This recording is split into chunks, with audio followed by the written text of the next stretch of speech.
Hello, everyone. I think we can get started.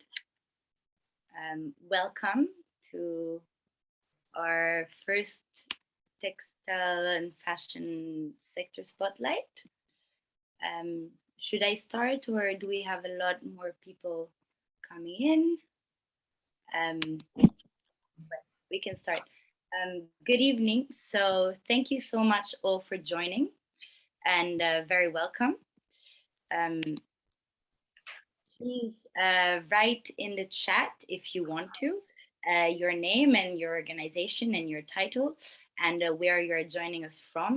We're very excited about the fact that this event is joined by people all over the world. Obviously, this is a new thing with COVID. Everything is online, but it does allow us to all be connected all across.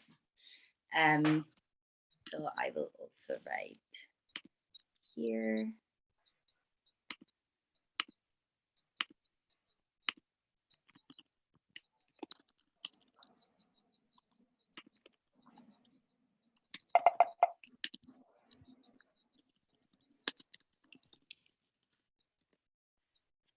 So just to let you know, this event is being recorded. If you have any problem with that, you can let us know. So in the chat, you can also reach out to Lucy or Paulina if you have any problem with the connection with the chat or anything. Please do not hesitate. Or even if you don't like, if you have a problem with the recording, just please don't turn on your camera or your mic. Amazing to see people from everywhere. We have London, Berlin, Rome, Laos. So, so this is the agenda for today. We are going to give you an introduction about the work of Yunus Social Business and the work of Fashion for Good.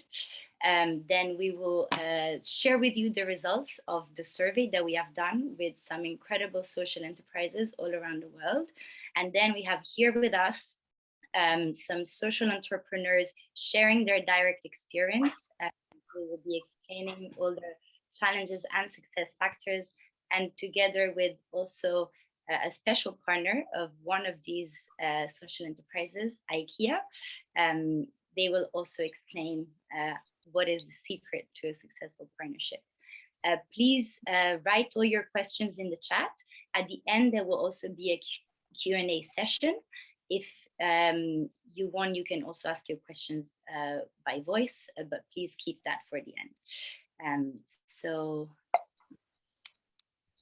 the main today was me and Priyanka from Fashion for Good.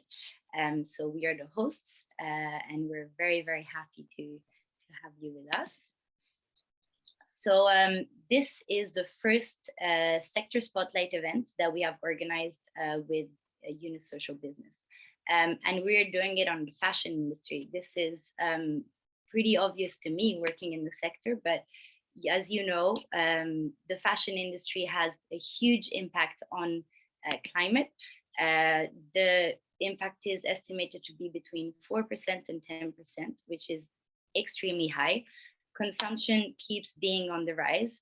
And unfortunately, instead of bringing some positive impact, this is actually very, very terrible to hundreds of thousands of people all around the world.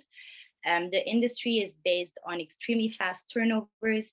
It's promoting overconsumption and causing environmental destruction and social exploitation. There is a lot of work done in terms of compliance. As a consumer, you will definitely see the interest in sustainability and the push from brands as well. But we don't believe that this is enough. So we actually dream of a fashion industry that works around regenerative systems that actually heal the earth instead of damaging it. And we believe in circular solutions using renewable sources of materials and energy.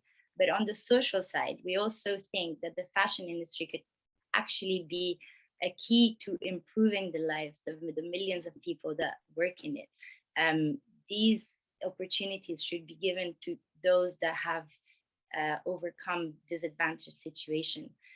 So we really see this as a tool to global problems rather than as a cause.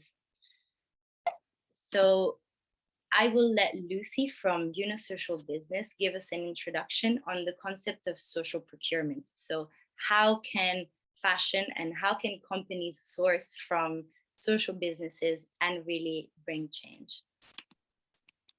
Thanks, Virginia. And hi, everyone. My name is Lucy. I'm working at the Unisocial Business Organization. We are really happy to have you here with us. And I'm going to jump right into the topic. So what is social procurement? Most of you are probably not very familiar with this strategy that has been rising very quickly in many sectors in the past years. Social procurement is the practice for companies to proactively select social businesses or social enterprises as suppliers for their value chain. You basically buy the same things that your company will have bought anyway, but you decide to buy it to a specific kind of suppliers that is a social business. So you might wonder how this is important, how it is different or complementary from all the sustainability initiatives that you are already doing in your supply chain. And when you take a look at the sustainability supply chain ladder that you see on the right, companies right now are slowly getting up on this ladder. First, if someone can mute themselves, yeah, perfect. So companies are slowly getting better at each of those steps in the ladder. And usually they start by getting visibility on the value chain that they have and working with their tier 1, tier 2 suppliers and getting deep into the supply chain. And second, by ensuring compliance.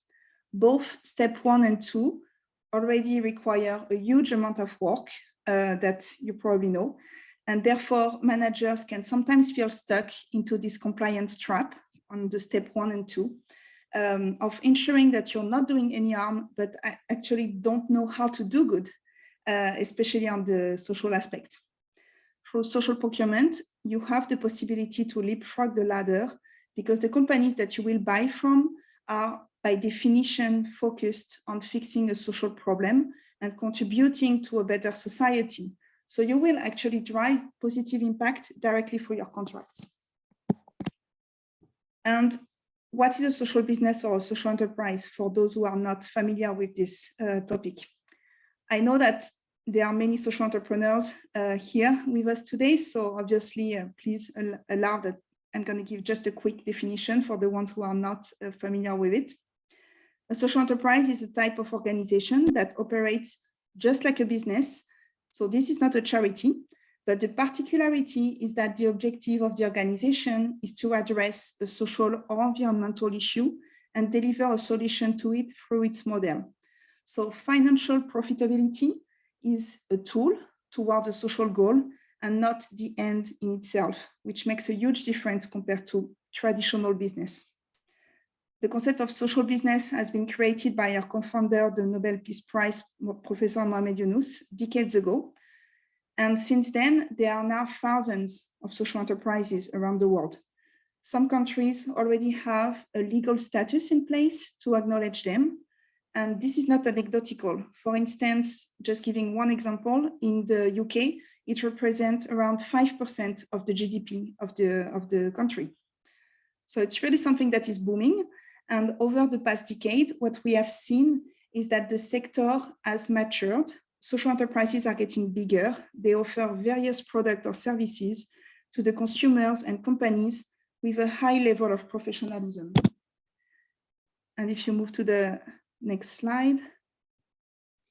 So today, we want to highlight social procurement opportunities in the textile sector.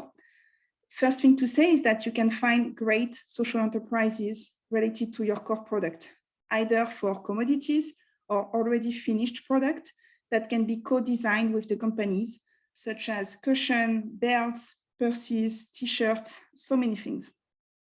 This also includes packaging, actually, that sometimes we don't think about.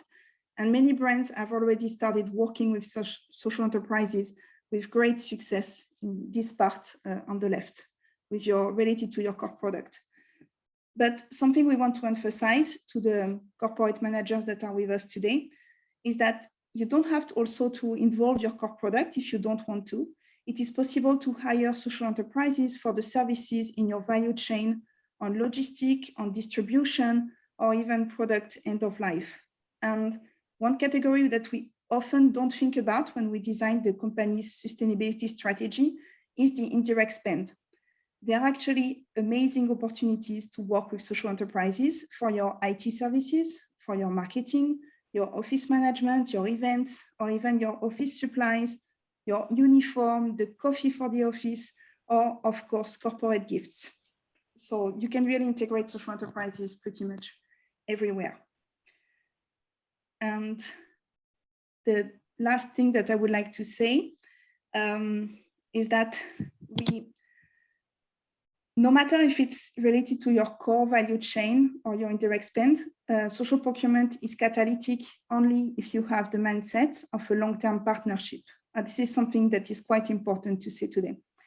So how do you do social procurement? First, you identify opportunities and you source social enterprises that can be a good fit for you. This is where, for instance, YSB, among others, we come to support companies to scout for promising suppliers according to their criteria and the geographies that they are interested in. So if you would like some support here, you can reach out to us. And then once you have selected great social enterprises, depending on the complexity of the partnership and the size of the social enterprise in comparison to the size of your needs, you might want to run some pilots, doing only one product, one specific collection, one country somewhere to begin with. You will start working with them. You will evaluate the potential on both the business and the impact.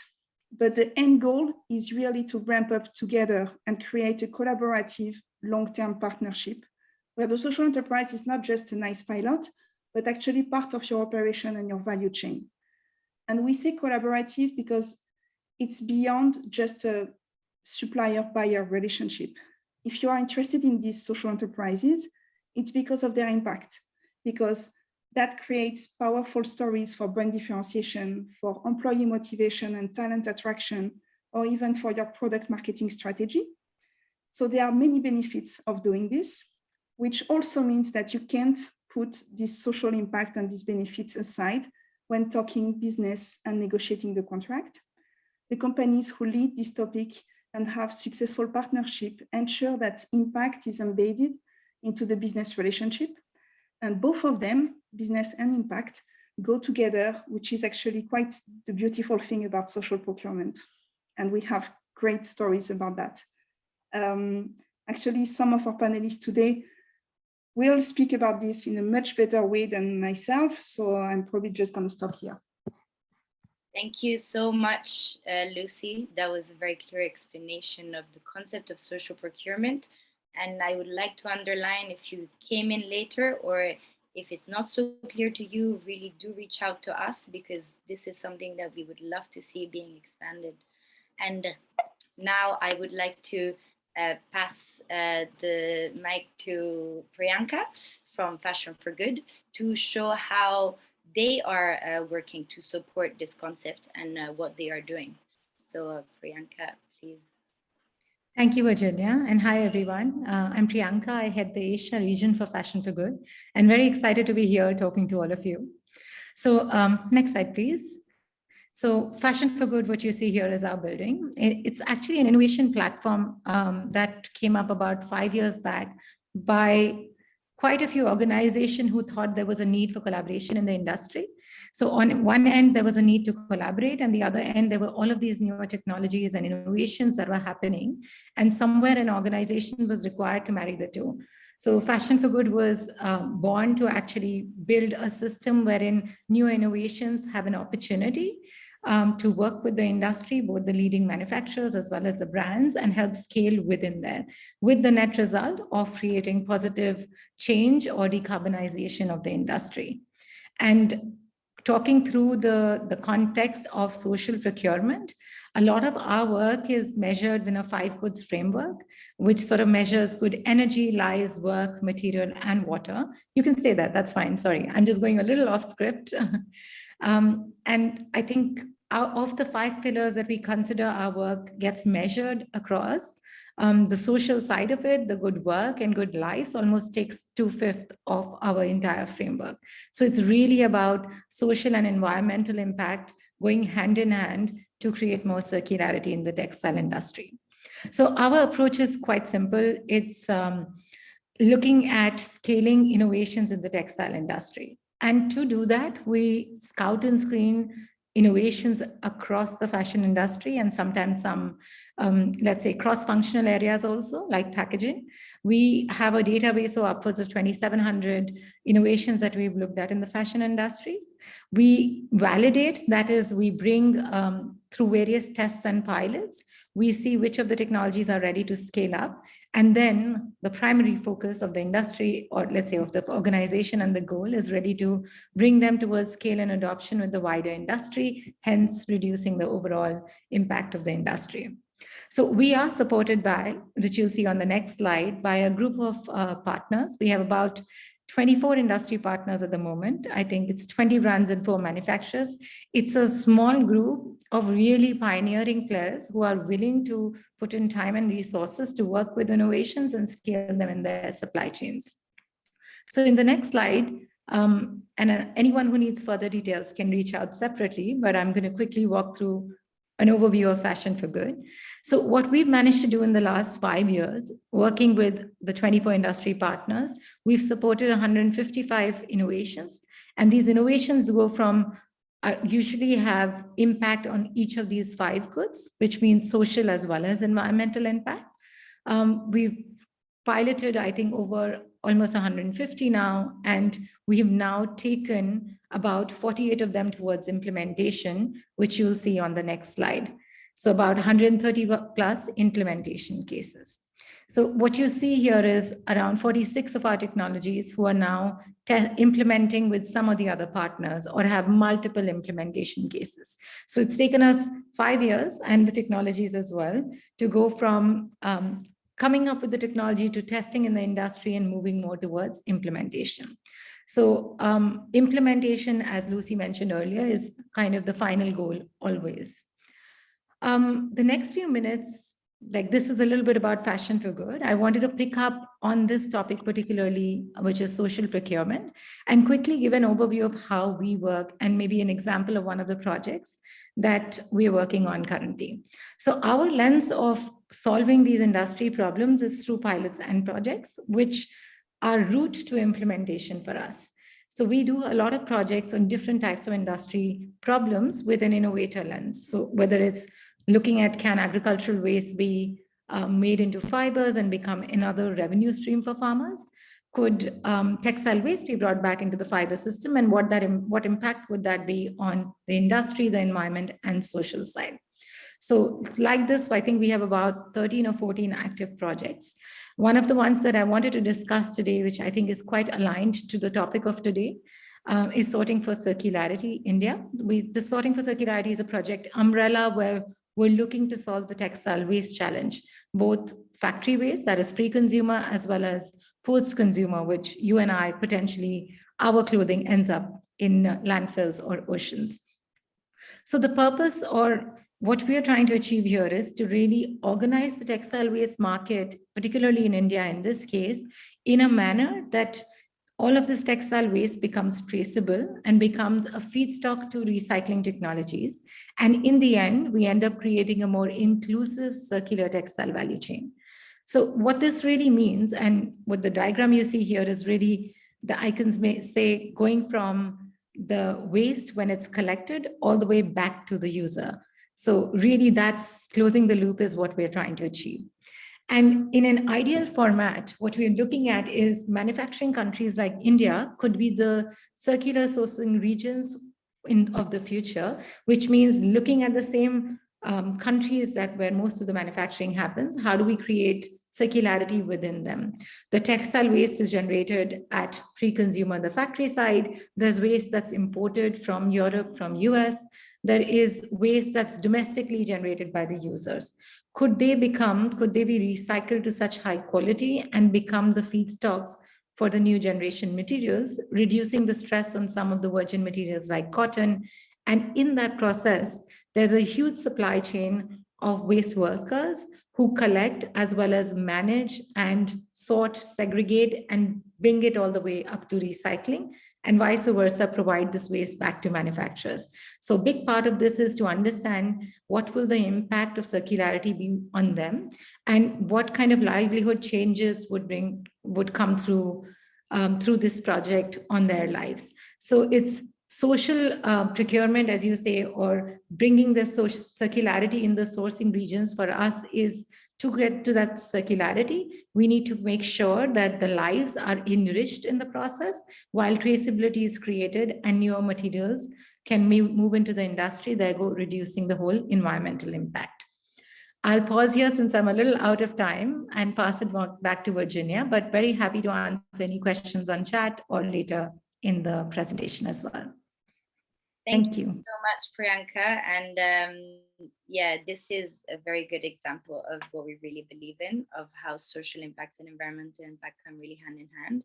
And this feeds really well into the next part of the presentation, where we will explain our survey results. So we have actually developed this survey for this event to create a network of social enterprises and to show you the kind of opportunities that lie out there for social procurement. So we would like first to thank all the amazing network partners that have sent the survey questions around and helped us reach out to the social enterprises that did fill in the survey. And we would like to thank especially all the social enterprises that have supported us throughout this. There's around 50 of them, and as you can see on this slide, it's not a small number. These enterprises actually cover a big global scope. The numbers here that you see don't actually sum up to 100% because some of them actually are present in more than one location. But you are probably able to travel anywhere in the world and find a social enterprise that is using business as a force for good. So the impact that these social enterprises focus on most of the time is both social and environmental. So the 15% of them focus on only social, 10 on only environmental, and 75% actually cover both. So this is another thing that would make a lot of sense for corporates to work with social enterprises, because it could help them on the journey of both social and environmental impact. So in terms of social impact, a lot of them actually focus on hiring directly people from a specific disadvantaged background. They really focus on poverty reduction and community development. So directly giving opportunities and jobs to those in need. In terms of environmental impact, there are so many solutions out there for recycling and upcycling of materials. This is a huge global issue, and it would be amazing for you to consider as a corporate to work with social enterprises to fix this. Another subject that these social enterprises work on is sustainable alternative materials. It's amazing that so many scientists out there have developed all these new materials, but it's also really important to actually start using them to reduce the greenhouse gases that are emitted every day by this industry.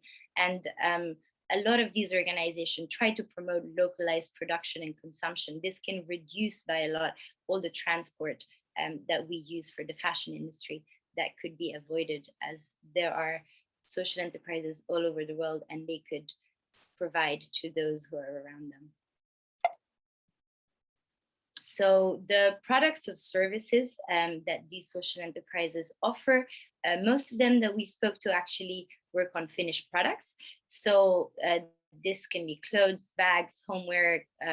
So for your organization, if you're a corporate, it doesn't necessarily have to be only your main product that you sell, but it can also be, as Lucy mentioned, uniforms. It can be corporate gifts. It can be any type of textile item in your office. There's also a lot of artisanal products like furniture that can, again, fill all the offices, different types of crafts. And a lot of social enterprises also really focus on education and training. So if you would like for your staff to learn more about a specific skill, it will be really interesting to work with the social enterprise. The business capabilities that these social enterprises have often is misunderstood, because we have this idea that is like a small charity that is making a woven basket somewhere around the world, but it's really not the case. The social enterprises that we spoke to actually work with huge global brands such as Gucci, H&M, COS, Apple, Carrefour, IKEA, and 10% of them actually have more than 1 million revenue, which is quite big for having such a strong social impact as well. 75% of them have export capabilities, which is also really impressive. And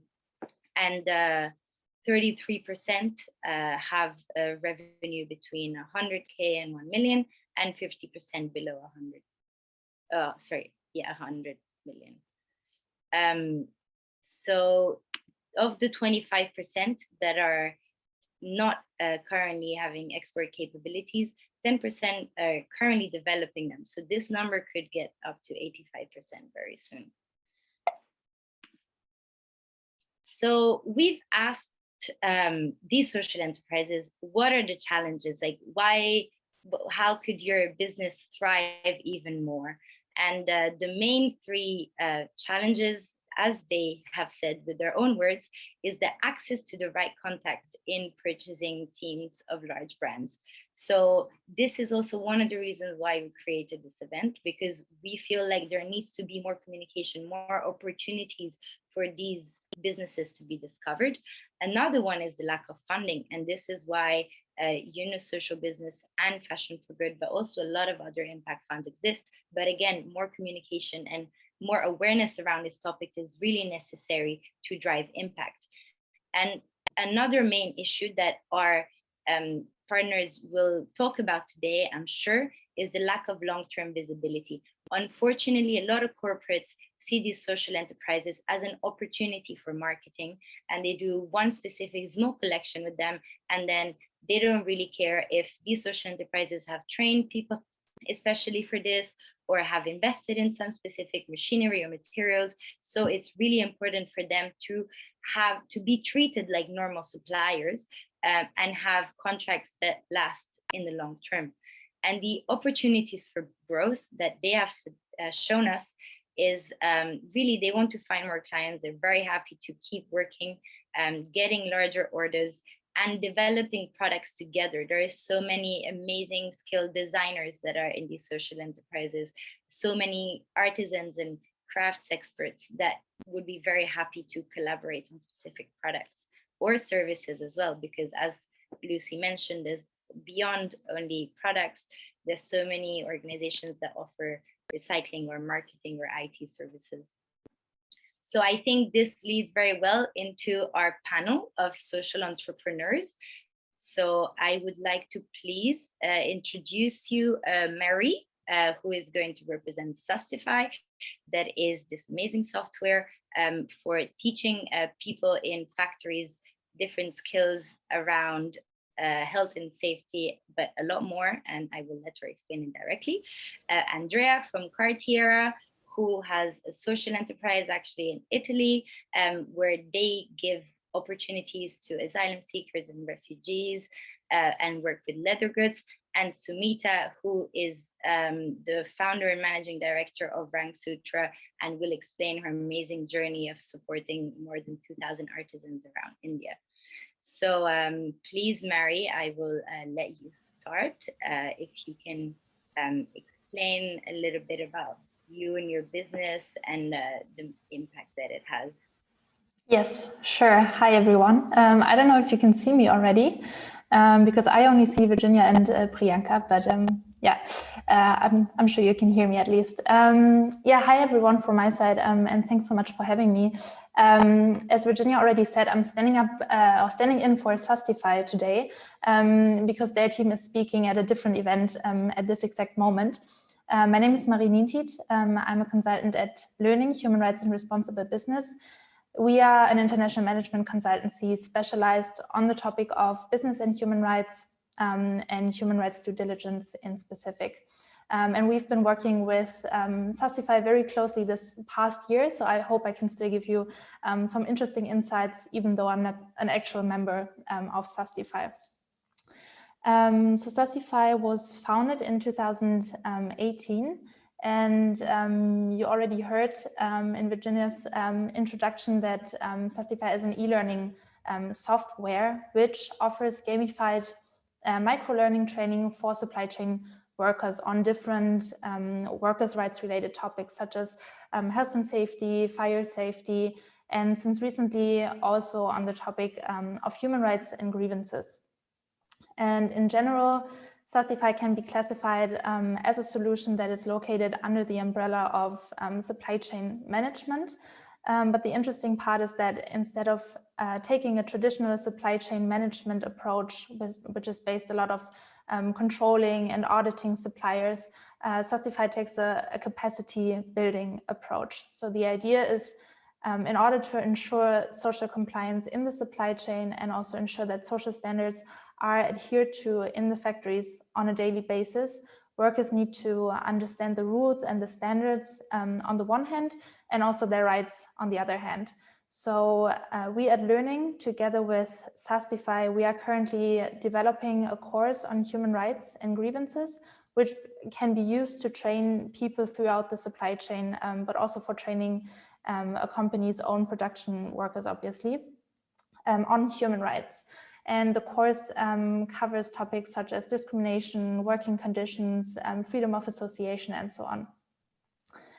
So as I said before, the approach that we are taking to supply chain management through these trainings is a collaborative one because it has this capacity building focus, because its goal is to empower supply chain workers, and also because it requires a certain level of commitment to a certain supplier, and also the building of an actual relationship to the suppliers that you're implementing these trainings with. Yeah, so that's in short about Sastify. And I guess I will explain a little bit more after the others introduce themselves. Thank you so much, Marie. So now I will pass it on to Andrea. Andrea. Hello. Hi, yes. You very well. Start. Yes, thank you very much for inviting me. And just to tell you something about Cartiera, that is a social and social fashion initiative that was created in 2016 from Laimomo Social Cooperative that deals with refugees, services for refugees and asylum seekers. So we decide with Ethical Fashion Initiative that I've seen is partner in this panel, that is a social enterprise engaging service, that is a program of the United Nations that is working in Africa, in Asia, with brands or fashion brands, to realize a training in Bologna, in Cartiera. It's a place near Lama di Reno, Marsabotto. It was a paper mill where we decide to launch a project to employ people, refugees and asylum seekers, and teach the skill of the fashion industries. So at the end of the first training, we create Cartiera. Cartiera is now a workshop with 17 artisans regularly paid with long-term contract, and partnership with several brands in fashion and in other activities. The first partners was the group of Endi Roma that helped us to create the workshop, and it was very important for us because we come from the social activities. So, and our idea is the rejecting of any possible idea of waste with aims to give a second life. So we wanted to give a second life to people, first of all.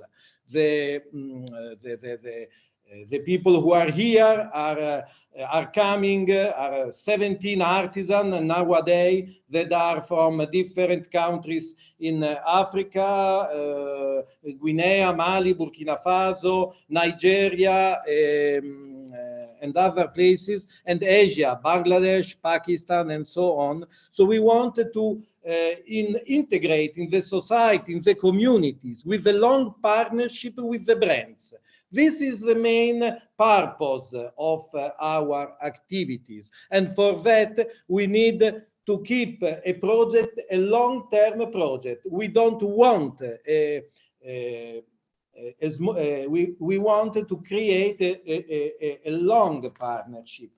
The second point is of the second life, we use material otherwise destined for this disposal, leather and textile. And at this occasion, I want to talk about an important project that is for us at the moment the most important project that we are approaching with Automobili Lamborghini. The upcycling leather project with this fashion, with the supercar, was born from the will of giving a second life to leather waste of the supercar interiors. The leftover of leather deriving from production processes of the historical supply chain of Sant'Agata Bolognese nearby, we are at 30 kilometers from there,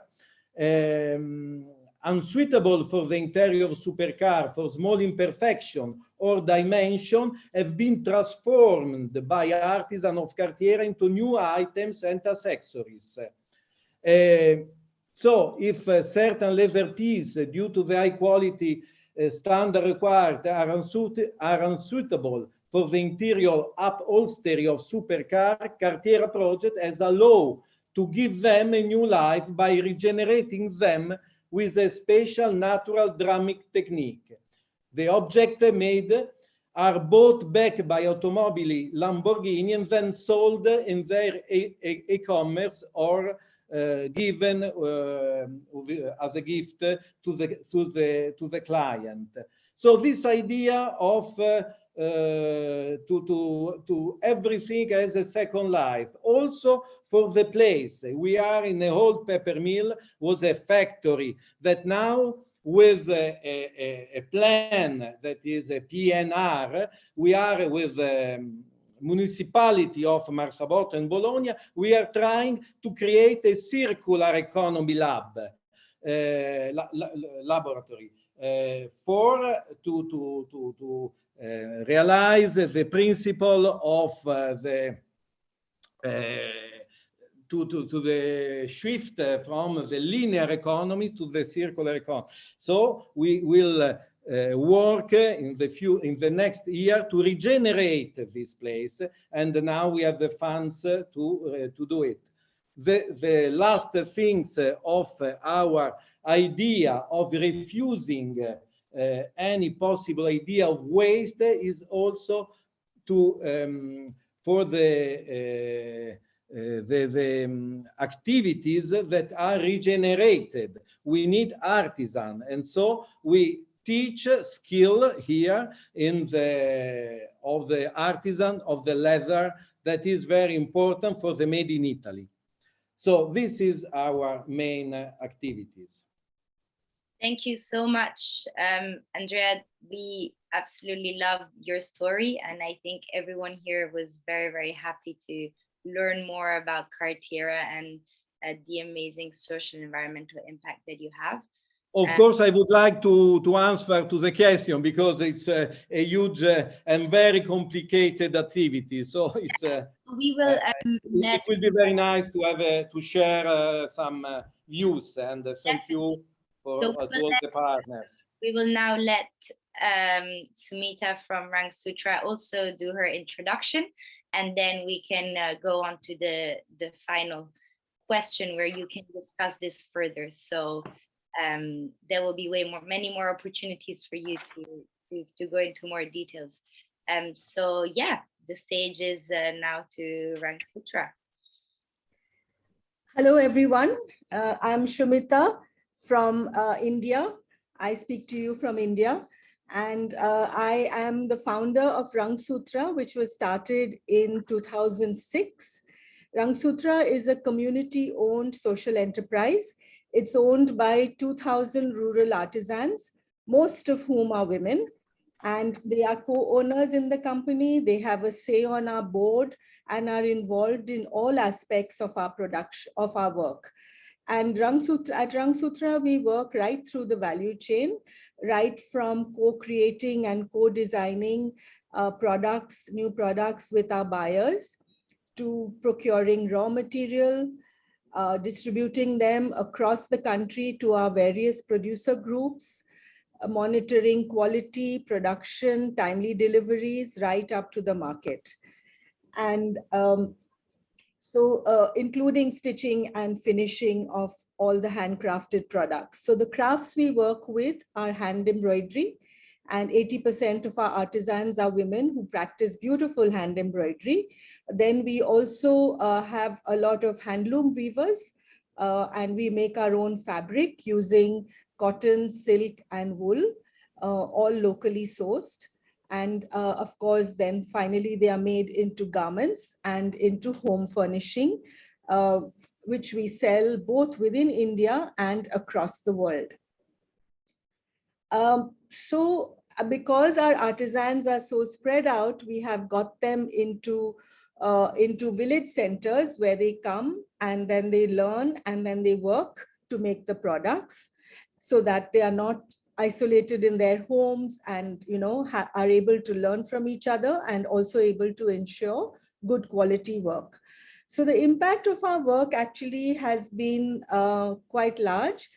First of all, of course, this has led to increase in women's participation in the labor force, women's agency, building self-confidence, increase in incomes, of course, by many, many times. Many of the women did not earn income before, but after they started working with us, earn income.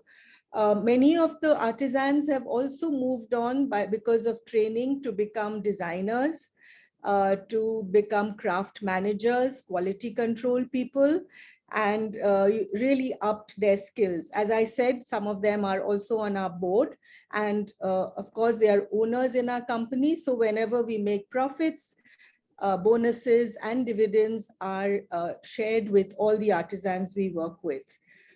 We also take care to ensure that the environment is not affected by our work. And the good thing is that since we use all handwork, like hand looms and hand embroidery, there's very little machinery used. So we do not take up, we do not sort of have much of a carbon footprint. In addition, we harness solar energy, use solar energy for our work, for our centers wherever we can. And the final thing, of course, we generate very little waste, and whatever little waste, whether it is yarn or strips of fabric, we upcycle them into products that can be used by our artisans and by others around the world. Thank you. I think that's enough for now, and I'll be happy to answer questions later on. Thank you so much, Sumita. I think now it's a good moment to actually ask Karen to share a little bit about the partnership that you have developed with IKEA over the years, what challenges you encountered, and what are the success factors for social businesses and corporations. Please, Karen, and also you can share it from both sides. Yeah, thank you very much for inviting me. It's a pleasure to be here. And I was also very pleased to see the outcome of the survey that you have done, because it's a lot of the same findings that you also have in order to build up a successful partnership. So I would actually like to start from there before coming to challenges also. So as you know, IKEA's vision is to create a better everyday life for the many people, and that embraces everyone from customers to suppliers. And therefore, we are building long-term relationship with our social business partners with the ambition to establish a healthy, sustainable business partnership with a common goal. And that allows, of course, for mutual learning, and that creates a win-win-win-win situation. And I would say it's a win for the artisans to find a decent job. It's a win for social business partners to grow, both in social impact, but also in business growth and by the business growth. It's a win for IKEA in order to see new business opportunity and also create brand awareness. And it's a win for our customers because they can profit from these beautiful handmade products. So, and of course, if we come a little bit to the challenges that we are facing over the long-term partnership, big corporates as IKEA, we are demanding. We are demanding in terms of compliance, sustainability, quality, prices, and so on. And to comply with all these requirements takes time, and it takes business skills also. It is needed that sufficient financials are there, and it's also the willingness to invest and to comply with all the requirements. Of course, the benefit then also for a social business is once you successfully work with a big corporate, you are very attractive on the market to others. So one thing that I think is very important is to invest right from the beginning. And this is a big learning that we had, to invest right from the beginning in social and a business agenda. So set the right goals right from the beginning, be open and ready and learn from each other and adapt to each other. And always have the business in mind. Only if the products that we are doing globally and selling globally, the partnership can grow. So that is what I would like to contribute at the same. Inspirational. I mean, knowing that an organization of the size of IKEA has been working for 8 years with the social enterprise is really such an amazing example that other corporates can get inspired from and try and copy. So Mita, do you have anything else to add from your side about this partnership? Yes, of course. As Karen said, it's been a win-win-win-win. There were, of course, ups and downs on the way, and IKEA has been very patient with us, and vice versa. And also, what I'd like to say, it's never been just about a transaction. Right from the beginning, it's been more about developing a partnership, understanding each other, understanding each other's needs, understanding each other's limitations and requirements. So I think in that frame of mind, we've managed to overcome hurdles. Some from our side, one of the biggest challenges has been to do timely delivery because of the large quantities involved and the fact that we don't have big factories. We work out of small village centers across villages. So that's been one, but proper coordination and planning together has helped us achieve that. And the second one, of course, quality, not just of products, but also about the workplace, the workspace, ensuring that there is a safe workspace for our artisans. And one thing I must say, which is has been a real learning, initially all our 1,000, 2,000 artisans worked out of their homes. When we started working with IKEA, we were motivated to bring them into centers in their own villages, not take them out of their villages, but organize small community centers. And that helped a lot in streamlining production, ensuring quality, and most important, it gave women a way out of solitary sort of thing in their homes to having a community of learners and workers where they could learn from each other and grow together. I think that was one of the biggest learnings and the biggest, what shall I say, outcomes of our partnership with IKEA, creating these village centers, which became not just production sites, but places for learning and growing. That's amazing. Really, really beautiful story. Mary, from your point of view, which is a little bit different because you're a social enterprise offering a service, a digital service together with the in-person, but can you tell us anything about working with big corporates and any suggestion maybe for all the social enterprises that are listening to us today? Yeah, sure. I can maybe give a little bit of insight into this, this common project between Sastify and Learning. I know Sastify has worked with several corporations also in the textile industry. One example would be Florette, and Learning as a consultancy, we are obviously working with big corporations from a lot of different sectors on a daily basis. And as I said, we are currently developing this joint product, which we are doing in collaboration with a big company from the metal sector. So we bring our knowledge and expertise on human rights risks from this client, and Sastify brings the technical solution and also the experience of implementing large-scale capacity building projects for the specific target group, as well as also experience and expertise on social compliance. And the course is not only designed for workers far away somewhere on the other side of the world in the supply chain, but content-wise is also suitable for for the European context, for example, and therefore can be used to train the company's own production workforce on the topic of human rights, which this client that we are developing the course together with is planning to do. So they are planning to train several thousand production employees in different countries throughout Europe and the US. And for them, it will be the first time to receive training on human rights at all. And an additional goal of this will be to enhance the effectiveness of the company-wide grievance mechanism, because this can only work if the people actually know their rights and also know when they are violated. So we are still in the development process, which so far has been a very productive partnership with hopefully a very great impact in the end. And maybe one day they will even decide to take this into their own supply chain. So not only training their own employees, but also working on this with their own suppliers.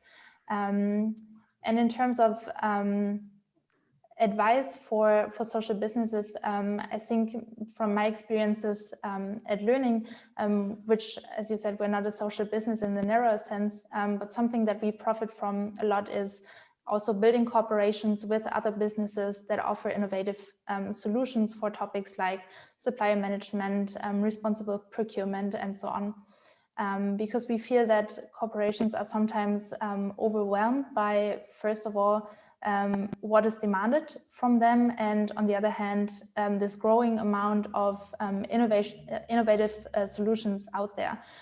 So coming together with others and offering meaningful and holistic services together can help, I think. And I think the partnership between Learning and Sastify is a very good example for that, because we both bring our service or our product and create something even more meaningful and useful for the client, and therefore make it maybe a bit easier for them to go this way. Yeah. Thank you so much. So maybe Priyanka from Fashion for Good, you can come back into the conversation, and because you have followed a lot of different partnerships between all the innovators and the brand partners of Fashion for Good. So do you have any suggestions or interesting experiences that you would like to share? Yeah, I think it's quite interesting. This is something that we battle with on a day-to-day basis, because bigger corporations, brands, manufacturers versus innovations which usually come around let's say, the startups case and a smaller organization, I think just the way businesses work is quite different on each of this end. So marrying the two kind of becomes a challenge always.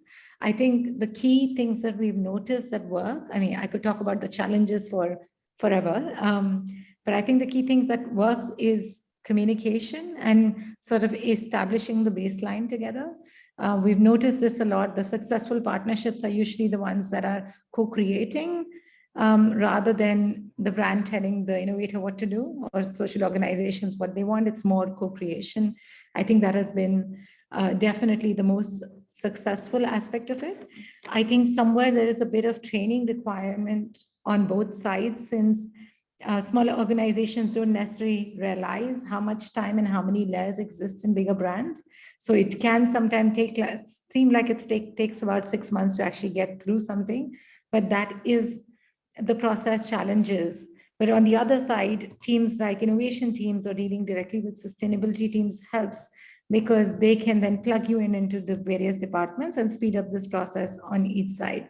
So it's actually quite a challenging situation when it comes to just the speed part, because smaller organizations are mostly more agile, whereas bigger organizations, corporates, they take a lot more processes on just the documentation on different departments. So communicating, setting very, very clear goals right in the beginning and keeping the brands up to date on the various milestones.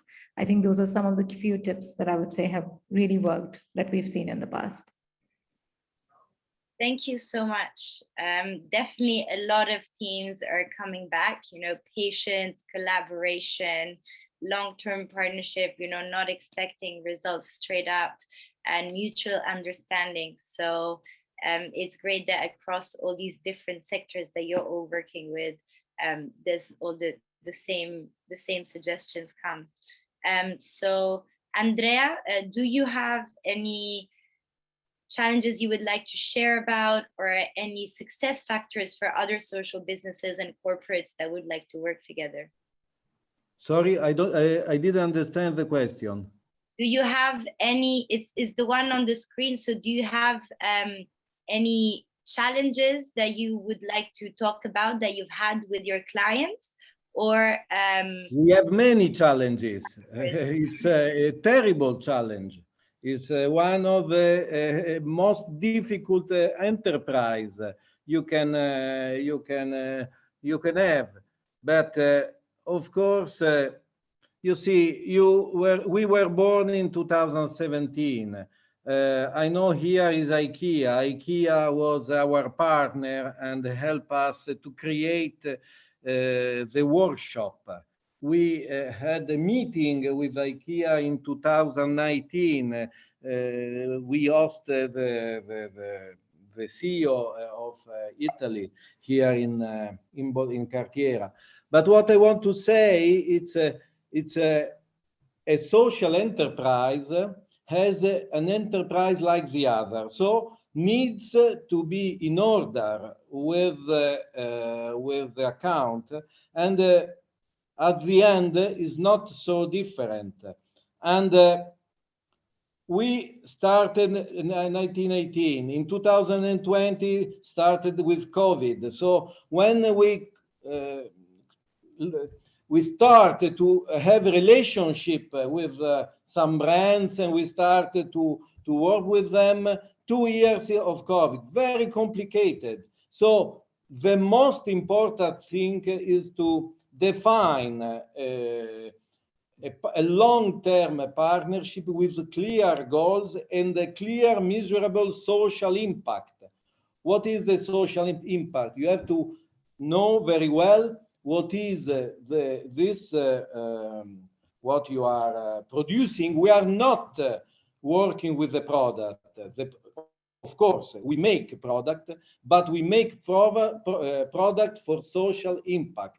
Today, we are very happy because after 2 terrible years, we are plenty of order, and all the people who are here, they are very happy because they work more than double. But because the most important is to have dignity of work.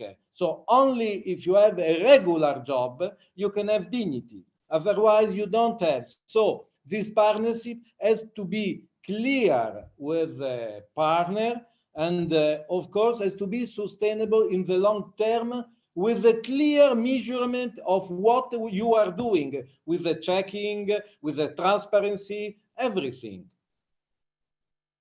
Absolutely. This makes so much sense. That you need this kind of like very clear collaboration. And in the same way as this exists in the normal corporate world, it should exist between social enterprises and corporates. So we are a bit behind on time, but we are going to stay for another 30 minutes. If you would like to ask some questions in the chat, or you can also unmute yourself and ask the question directly, or even write directly to some of the speakers in the chat. If you have to go, then a quick note that you are. Sorry, I don't know what's happening. So yeah, if you have to go right now, just a quick note on please believe us in the fact that a better future through fashion is definitely possible, and you can also contribute to a more resilient society by choosing your suppliers to be social enterprises as well. Unusual Partners, which is a part of Social Business and Fashion for Good, can help companies through this transition journey.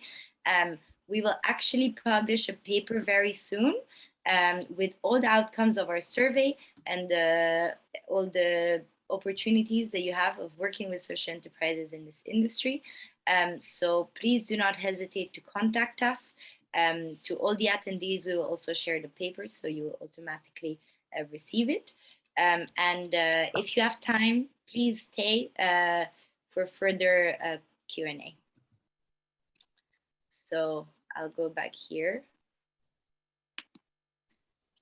Maybe we can do only the video instead of having a slide, if that makes sense. Any thoughts? Okay, so I'm going to start asking some of the questions that are in the chat. So to Yunus, do you know if it is the social procurement going to be an obligation for the business sector in some countries? So Lucy, if you want, I can let you answer this one as our social procurement genius. Yeah. Hi, Sandra. Actually, this is a great question because regulations are moving forward and towards this topic. What we know, we already seen some of the regulation in some countries showing that companies have either an incentive or an obligation to use part, like a certain percentage of their contract toward the social economy. So this is something that is happening sometimes at the city level or at the country level. And what we know and that what we are seeing is that it's moving also forward for the European Union because as part of their the social economy plan that they are building social procurement and how to support and bring more market opportunities to social enterprises in Europe is one of their 5 priorities. So it's not set up right now at the European Union level, but we can assume that this is coming in the next years. Actually, I will also answer from the Sustify, a small thing about Sustify. I know that in Germany right now there is a new law about supply chains and grievances, and this is something that Sustify has been working on a lot.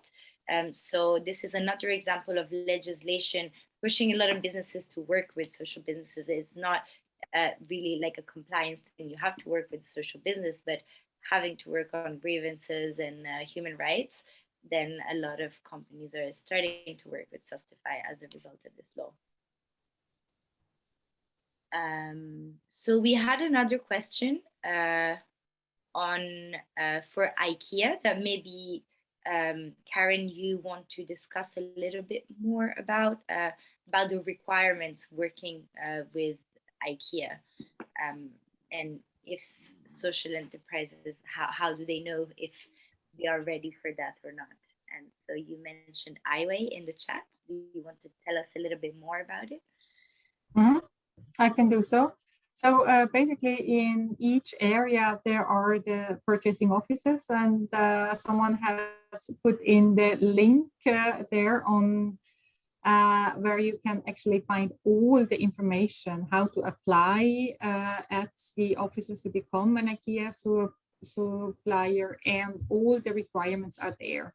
If you talk about iWay, there is 10 different topics in iWay where we look into how we would like to do business together with all our partners, not only with social businesses.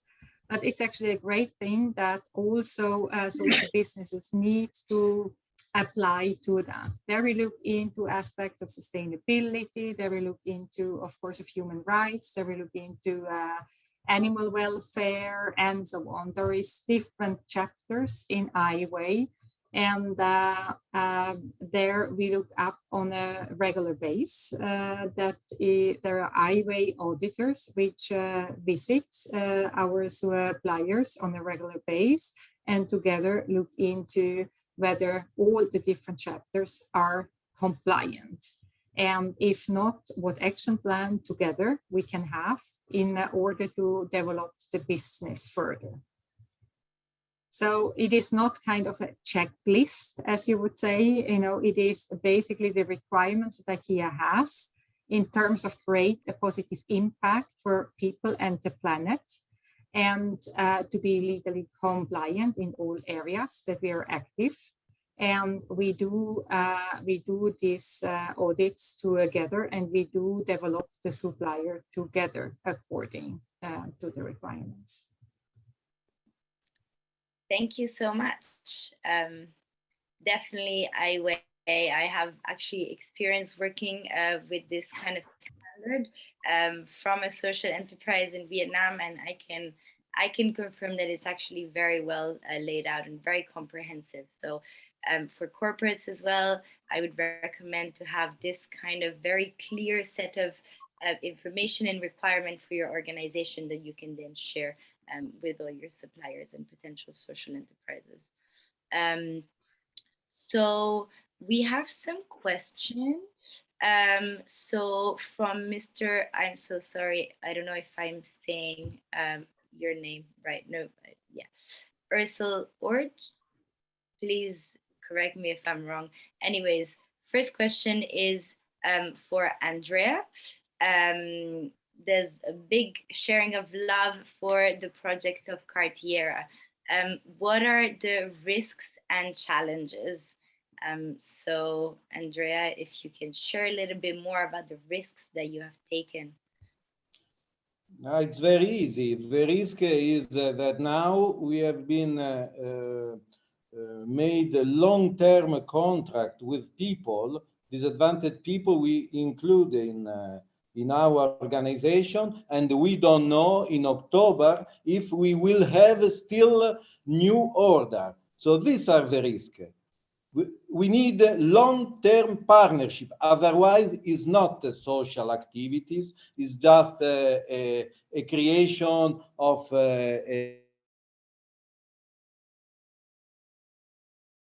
This meeting is being recorded.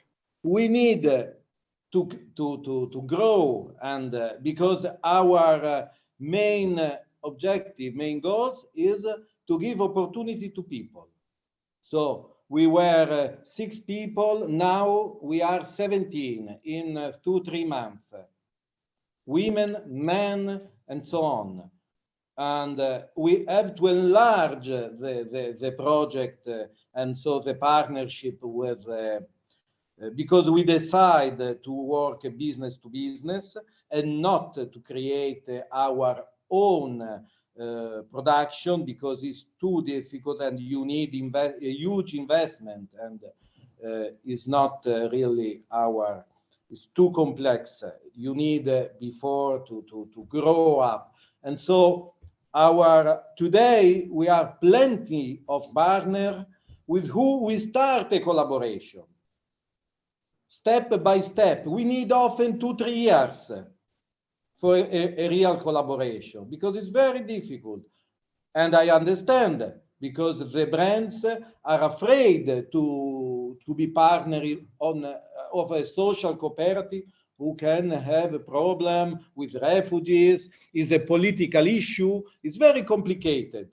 But if we want to create a model who can work, we need a long-term partnership with clear goals, both from the social enterprise and from the brands, with a clear objective. We want to employ, because, for example, now we have a lot of foundations who are happy, let me say, who can help us in order to pay for the salary of some artisan. But this is not good. It's good because, of course, it helps us. But we need production, because also with work is the dignity of work. They are happy when they have a product that is sold by Lamborghini cars. They are very happy. It becomes a real activity. So, of course, the charity, it's okay, but we say not a charity, just work. A work that has to be some rules, some clear rules, because otherwise we have the risk, as any other enterprise. I understand very well, and this is the challenge. This is the challenge. To be November and don't have any more orders. What do? You tell to the people, excuse me, we joke, we lose the job. You understand? This is the difficulties. That's, and of course, we need to demonstrate that you are able to do a good work. Of course, you need professionalism, but in both cases, professionalism. In both cases, if you want to tell the story, if you want to be involved in the story.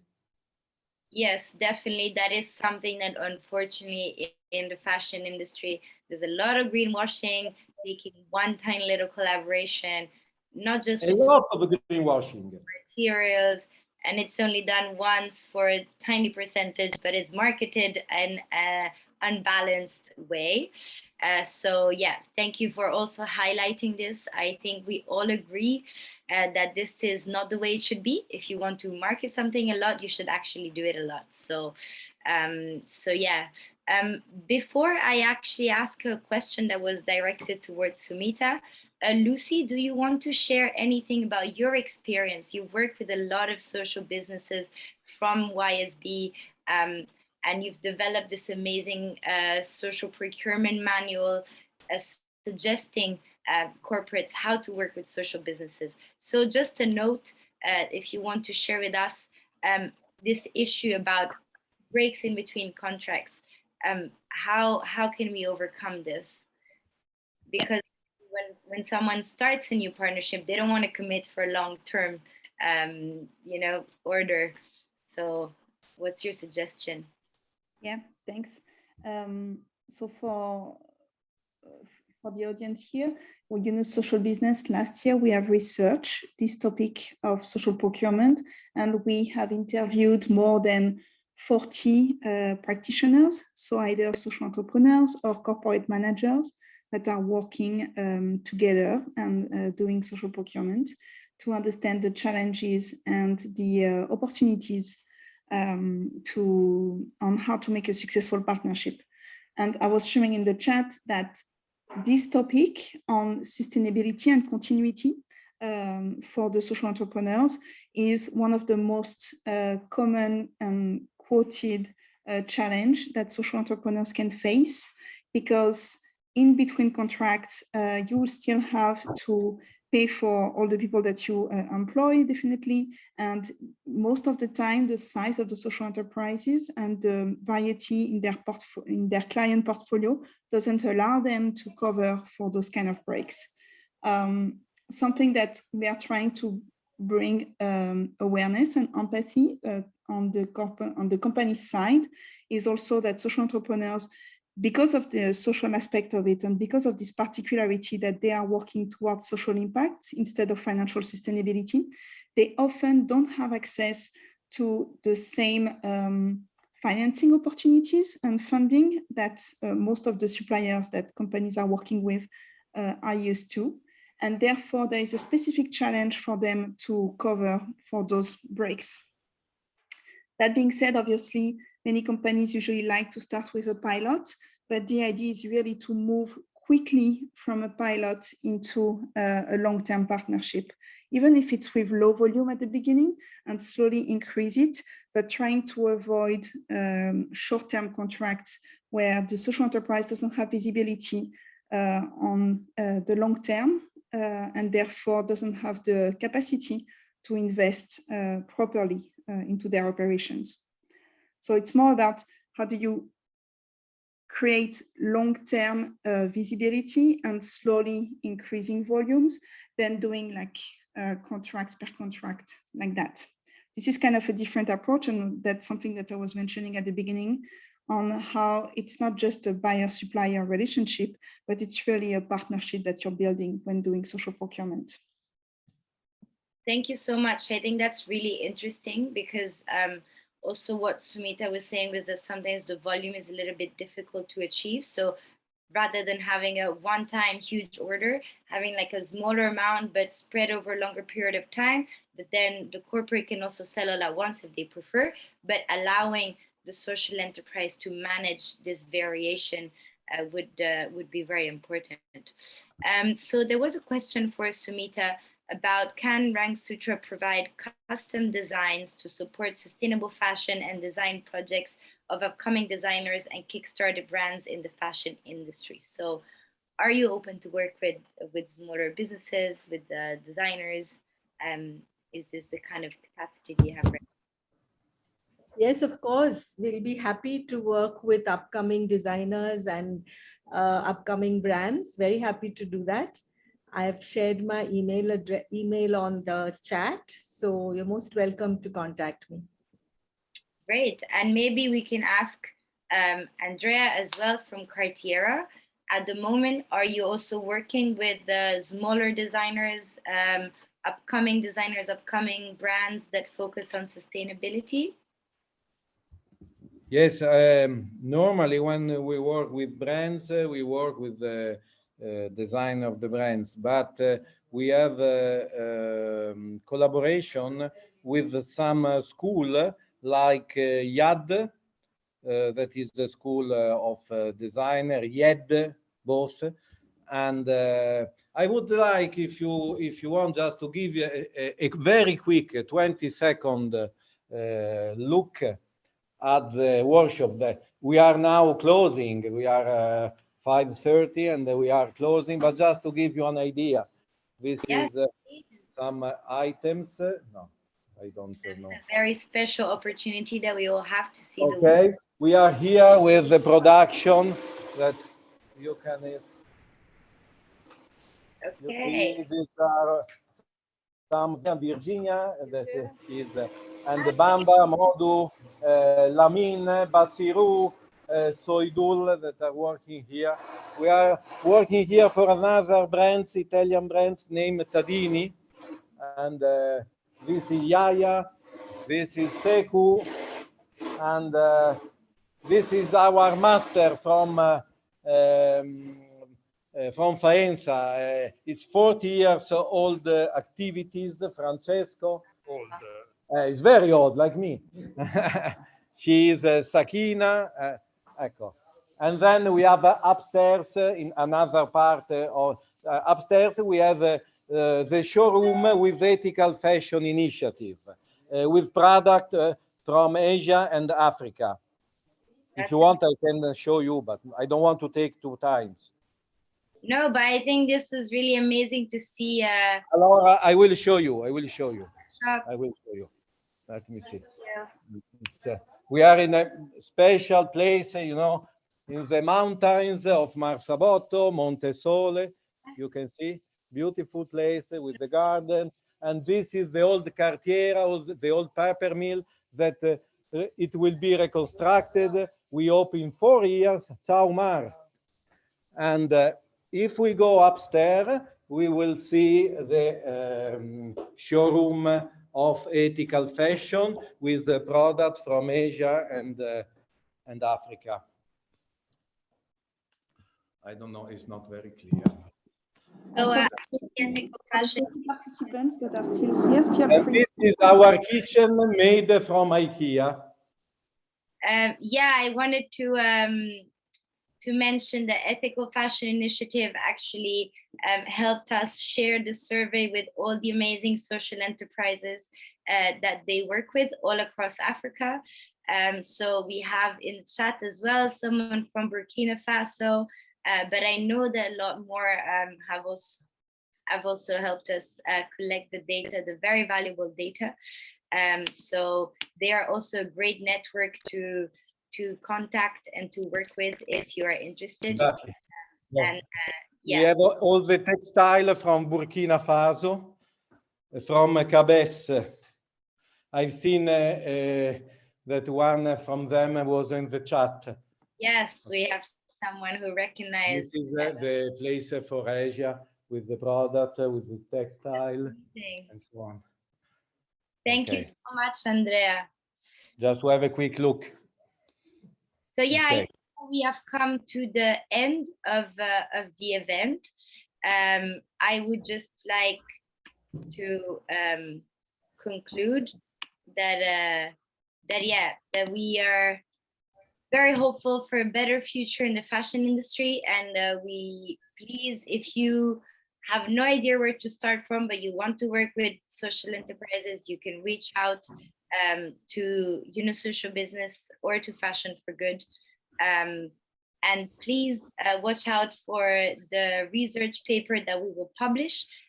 You will have access to even more data. So thank you so much for joining. Thanks to all the partners who helped us make this possible. And thank you to Andrea, Marie, Sumita, and Karen for your time today. This is extremely valuable. And we think that you can actually positively impact so many people by having shared your experience. So Lucy, is there anything else that you would like to add? Otherwise, no, exactly. Thanks to all the participants and thanks to the panelists as well. The conversation was great. Thanks, Andrea, for showing the workshop. It's a really nice way of closing the event. Feel free to reach out and stay tuned for all the different things that we're going to share, the recording of the event as well as the paper later on. Thank you. Have a lovely evening or day wherever you are in the world. Thank you so much. Thanks, everyone. Bye-bye. Bye.